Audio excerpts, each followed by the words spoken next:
Nang malaman niyang niloloko siya, naghangad lamang si Aisha na makalimot at matulog ng mahimbing.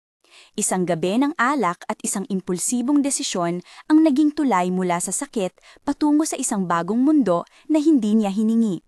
Nagising siya sa isang penthouse na kumikinang ng ilaw ng lungsod, malamig ang sahig ng marmol sa ilalim ng mga paa niya at may singsing na pilak ang nakakapit sa kanyang daliri na hindi niya matandaan kung kailan niya isinusuot. Sa kabilang bahagi ng silid, tumayo ang lalaking pinakatinatakot sa Seoul at ang kanyang tinig ay mabigat at may pangakong pagbabago. "Magandang umaga, asawa," sabi niya, parang isang pahayag na nagbukas ng pintuan ng isang bagong laro. "Kung gusto mong makita kung paano magliligtas ang isang babae ng kanyang sarili mula sa isang pagkakamali na pumalit sa kanyang buhay, i-like at mag-subscribe na. Ang kwentong ito ay magsisimula lamang." Si Aisha ay isang babaeng Afro na lumaki sa lungsod ng Maynila at dumating sa Seoul para magtrabaho bilang interpreter at stylist sa isang butik ng fashion. Nagdala siya ng maleta na puno ng pangarap at ng kaunting takot sa mga gabi ng pag-iisa. Si Aisha ay matatag, ngunit may sugat sa puso mula sa isang mahabang relasyon na naglaho dahil sa pagtataksin. Nangyari iyon ilang buwan bago ang biyahe na nagbukas ng bagong kalayaan at ng mga maling desisyon sa mga dilaw na ilaw ng bar. Sa unang tingin, siya ay independyente, nag-iipon para sa mas malaking plano. Ngunit sa bawat tagpo, may tinatagong lungkot at isang pag-asa na hindi niya kayang ipakita. Ang kanyang balat ay may amoy ng kape at ng mga sabon na dala ng malalayong hotel at ang kanyang mga kamay ay nanginginig dahil sa malamig na loob ng penthouse at sa bagong responsibilidad na bigla niyang natanggap.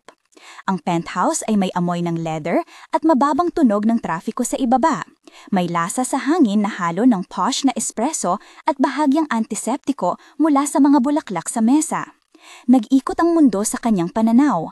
Ang liwanag mula sa malalaking bintana ay naglalaro sa gintong relo ng may sapat na klase na nakasabit sa dingding. Narinig niya ang malumanay na paghihit ng sigarilyo, ang pitik ng oras mula sa relo, ang malutong na tunog ng papel nang binuksan niya ang isang sobre. Nang dumikit ang malamig na singsing sa daliri niya, umagos ang takot at panlalamig sa kanyang tiyan. Ang kanyang balat ay nakaramdam ng bagong bigat at ang bunganga niya ay tuyo. Huminga siya ng malalim at naamoy ang amoy ng mabangong langis ng kamay ng lalaki na nasa tabi niya. Sa loob ng penthouse, may magagwardya sa pinto na tahimik na nakabantay. May gumahawak na maleta na hindi kinakailangan ni Aisha ngunit naroroon pa rin, tila handa sa anumang kilos.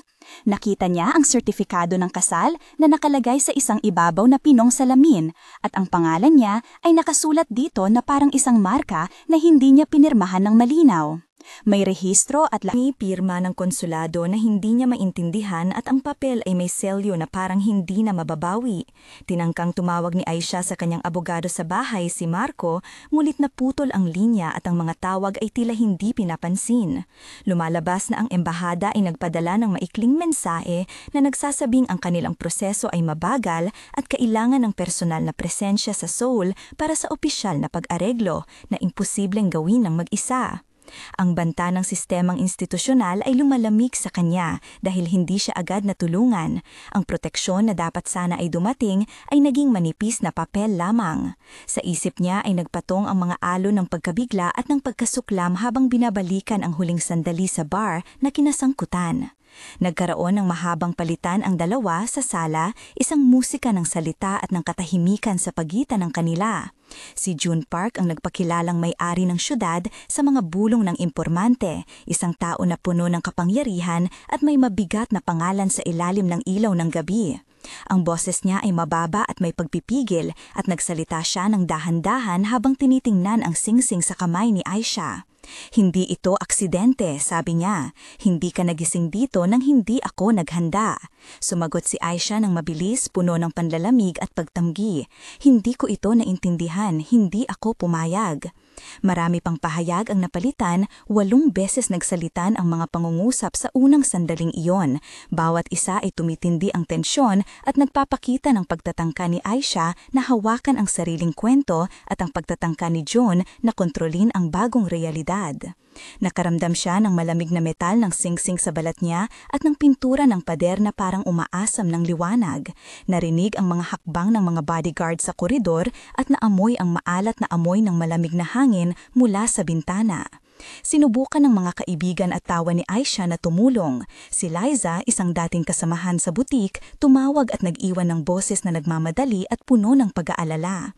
Si Tomas, isang delivery driver na kakilala ni Aisha, nagdala ng pagkain at nag-alok ng impormal na proteksyon.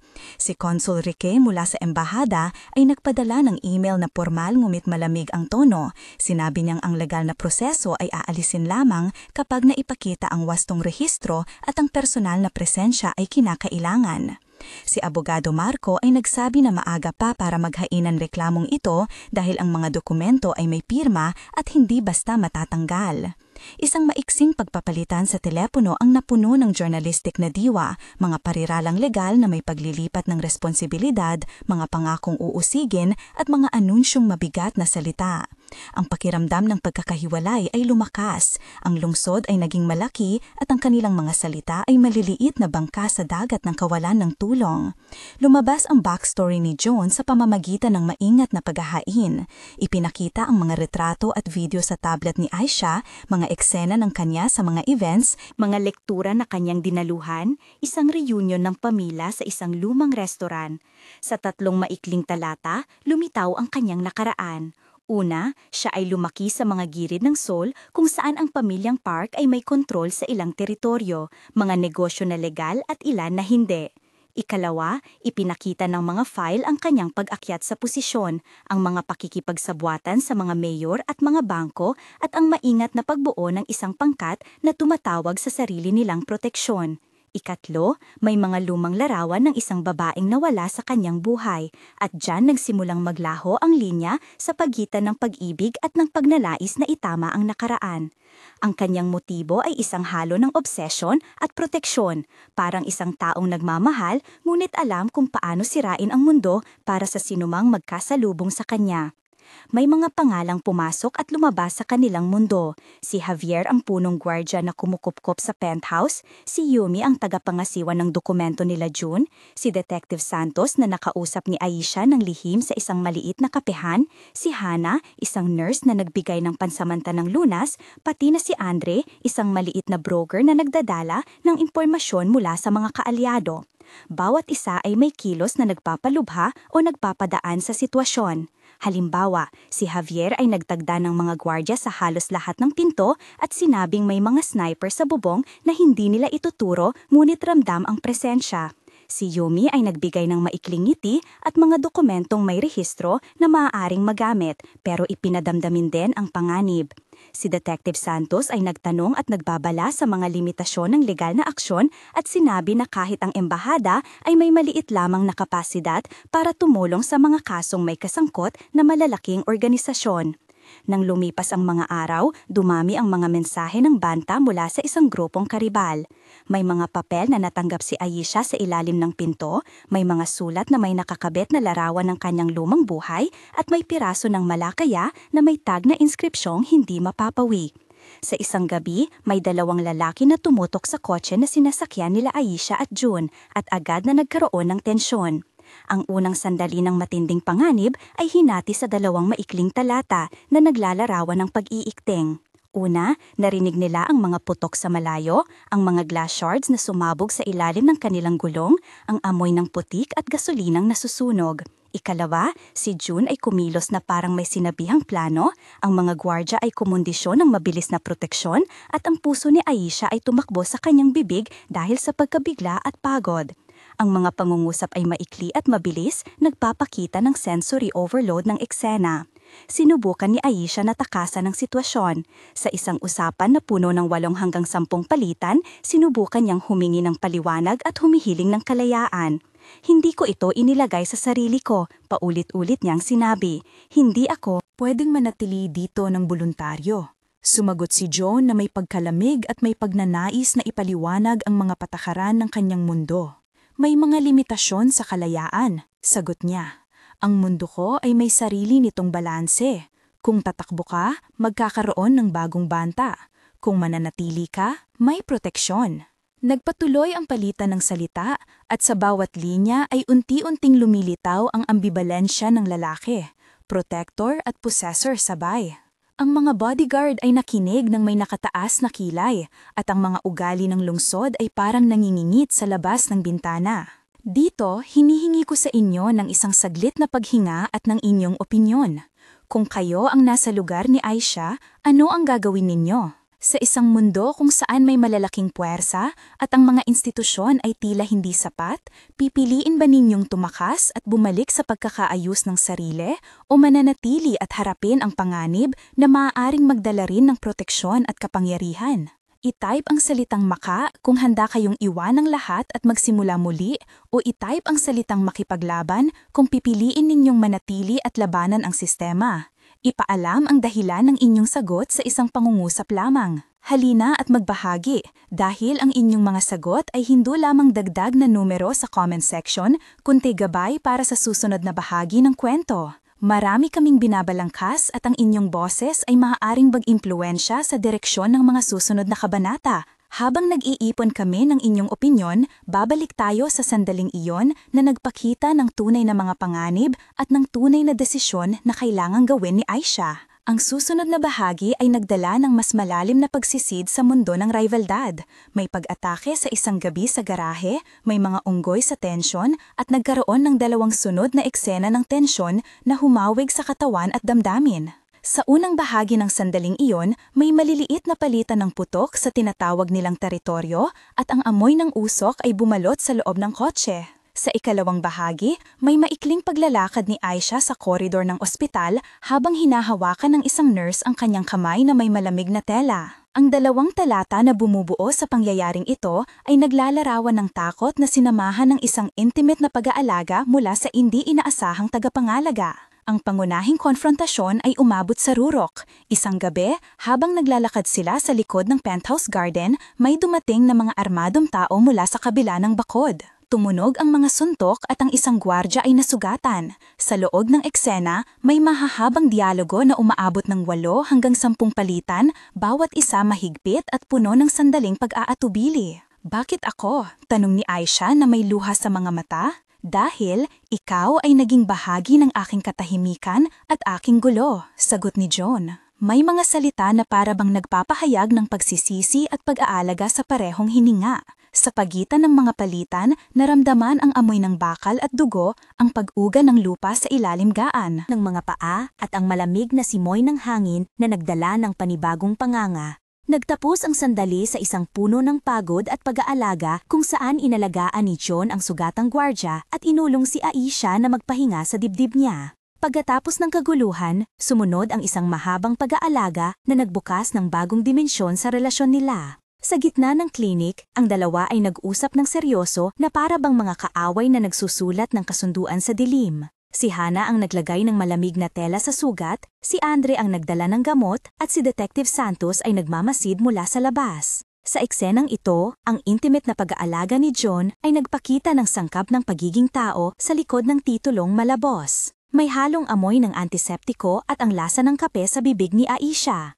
Ang pag-usap ay tumagal, ang mga palitan ay pumalo sa 8 hanggang 10 beses at sa isang sandali, naghalikan sila ng maikli at nagulo ang lahat ng plano. Hindi ito romantikong pelikula sa tradisyonal na kahulugan, ngunit isang pagkawala ng kontrol na napalitan ng isang desisyong emosyonal. Ang mundo sa labas ay hindi nagpalipas ng oras. Dumating ang mga mensahe mula sa embahada, mula sa abogado at mula sa mga kaalyado ni John. Si Abogado Marco ay nagpadala ng email na may mga posibilidad at si Consul Rick ay nagtanong kung nais nilang irehistro sa lokal na hukuman ang mga dokumento. Ang wasiwas ng legal na mga salita ay nakausap sa tono ng pagiging makinarya na pilit na sinusubukan gawing madali ang isang komplikadong pagpupulong. Ang pulong sa opisina ng abogado ay nagkaroon ng 6 na palitan ng alakayan at maraming pag-iinspeksyon ng dokumento. Ang epekto ay malinaw. Ang sistemang legal ay kumikilos ngunit mabagal at may limitasyon sa mga kasong sangkot ang mga malalakas na organisasyon. Ang pagkaiba sa pagitan ng what is right at what is possible ay naging malinaw at nakapipilay.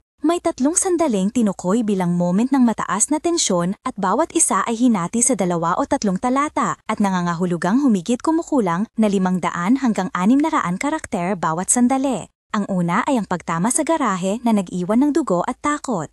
Ang ikalawa ay ang confrontation sa penthouse garden na nagbukas ng isang malalim na desisyon. Ang ikatlo ay ang pag-uusap sa klinik kung saan nagbago ang pagtingin ni Aisha mula sa bagay na pinagkakautangan ng kalayaan tungo sa isang bagay na may proteksyon at komplikadong pag-ibig. Ang mga sandaling ito ay nagpapahiwatig ng pagbabago at pagpipilian. Nagpasya si Aisha sa huling sandali ng aksyon. Hindi niya inabandona ang sarili ng basta. Pinili niyang gamitin ang maliit na kalamangan na mayroon siya, ang kanyang wika, ang kanyang koneksyon sa kultura at ang kanyang kakayahang makiusap. Nakipag-ayos siya sa abogado. Nagpatawag ng isang maliit na pulong kasama sina Marco, Consul Rick at isang tagapamagitan na kilala bilang Rosa. May mga 8 hanggang 10 palitan ng salita sa pulong na iyon, puno ng pag-uusi sa pag-aalala at mga technical na legal na detalye. Pinaosible nila ang rehistro at sinubukang i-challenge ang ilang dokumento sa pamamagitan ng paghingi ng forensic na pagsusuri sa pirma at pag-audit ng financial trail. Habang nagpupulong, narinig nila ang distant rumble ng lungsod at ang maselan na pakiramdam ng pag-asa ay unti-unti nang nagbigay ng init sa dibdib ni Aisha. Ang epilogo ay nagpakita ng 3 sandali sa hinaharap at ang bawat isa ay nagpakita ng pagbabago sa buhay ni Aisha at sa relasyong iyon sa pagitan niya at ni June. 1 buwan matapos ang mga kaganapan, naglakad si Aisha sa mismong korte na dati ay nakatatakot sa kanya. May mga bagong mukha ng suporta, si Liza kasama ang maleta ng mga damit, si Tomas na may ngiti at si Javier na may panibagong paggalang. Ang lungsod ay bumalik sa tono ng normal ngunit may mga anino pa rin. 3 buwan pagkatapos, si Aisha ay nagsimulang kumilos na may kalayaan na may kondisyon. Nakipagkasundo siya sa ilang tuntunin kasama ang proteksyon ni John na ipinataw sa mga detalye ng rehistro para sa kanyang kaligtasan. Ang kanyang pagkatao ay hindi na ang napadpad na babae mula sa bar ngunit hindi rin siya ganap na bahagi ng pamilya Park. 6 na buwan pagkatapos, nagbago ang posisyon niya sa lipunan. Nakapagsimula siya ng maliit na negosyo sa fashion styling na suportado ng ilang legal na kontrata na nagbigay ng proteksyon at bagong identidad. Hindi niya inalis ang kanyang kalayaan, ngunit natutunan niyang i-navigate ang mga alon ng kapangyarihan sa pamamagitan ng kanyang sariling paninindigan. Sa huli, ang kanyang puso ay nagbago mula sa pagkahulog tungo sa pagbangon. Pamilya, proteksyon, rivalidad at ang mga batas ng vigilansya ng lungsod ay naging bahagi ng kanyang bagong mundo. Ang mga salitang masala na una niyang natagpuan sa ilalim ng pinto ay naging simbolo ng banta at ng pagkakataon. Ang embahada at ang abogado ay hindi naging pangunahing tagapagligtas, ngunit naging mga kasangga sa proseso. Ang sniper sa bubong ay nananatiling bantay, ngunit hindi pawang pumatay. Sa pagbabalik tanaw, si Aisha ay hindi na lamang biktima ng isang gabi. Siya ay naging isang babae nag-transform at nagsimulang muling buo ng kanyang ehistro sa mundo. Kung nais mong makita ang susunod na kabanata ng paglalakbay na ito, mag-subscribe at sundan kami dahil ang susunod na paggalaw ay mas malapit kesa sa iyong inaakala. Dahil minsan ang maling gabi ay lumilikha ng bukas na hindi mo inaasahan at ang pag-ibig na nagsimula sa panganib ay nangangailangan ng tapang o umalis.